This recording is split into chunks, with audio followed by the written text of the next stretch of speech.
Почему бурятские благопожелания бывают похожи на проклятие? К примеру, пожелания в адрес молодоженов «Шулуте газарта гырету хёрыкты, шонуте газарта мала барикты». Дом строите в каменистой местности, а скот держите там, где много волков. На первый взгляд выглядит как проклятие, но в том-то и ценность данного УРЛ, что его нужно осмыслить, а не судить по его поверхностной форме. Каменистый грунт в силу своей прочности и водонепроницаемости лучше всего подходит для фундамента дома. А волков много там, где много травоядных, что в свою очередь говорит о наличии в этих местах хорошей кормовой базы для домашнего скота.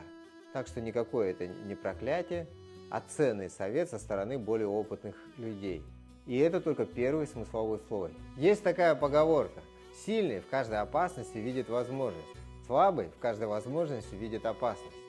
Поэтому данный УРЛ призывает молодоженов быть сильными, не пасовать перед очевидной опасностью и уметь разглядеть те возможности, которые открываются после ее преодоления. Кроме того, есть такая современная статистика. Большое количество разводов происходит после того, как семья погашает ипотеку.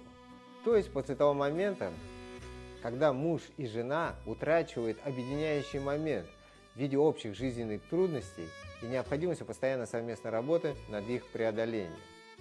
Поэтому данный УРЛ призывает молодоженов не только не бояться никаких трудностей, которых полна их будущая жизнь, но и всегда вместе работать над их преодолением и таким образом постоянно укреплять основу своей семьи.